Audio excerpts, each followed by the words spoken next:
અનેક વખત કરેલી ચોખવાટ ફરી વખત કરું છું.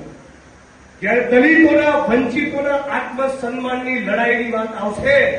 તો આ લડાઈ પહેલા અને પછી રાજકીય પક્ષ, આ બાબતે મારા મનમાં કોઈ મૂંઝવણ નથી. સાથોસાથ કહેવા માંગુ છું કે આ મિટિંગ ગુણ્યા 10 કરીને આ મિટિંગ કરતા તમને મારા માટે લાગણી હોય સાચા અર્થમાં, અને આ મિટિંગ પૂરતા કે કહેવા ખાતર નહીં,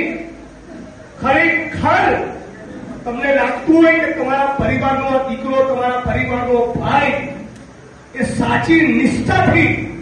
ગોળ, પરગણું અને પેટા જ્ઞાતિ જોયા વગર સમગ્ર ગુજરાતના દેશના દલિતો માટે લડે છે, તો આના ઘડી 10 ગણી તાકાત સાથે જે પણ ઉમેદવાર હોય કડીમેળે જીતાડવા માટે આપણે બધાએ સાથે મળીને જવાનું છે.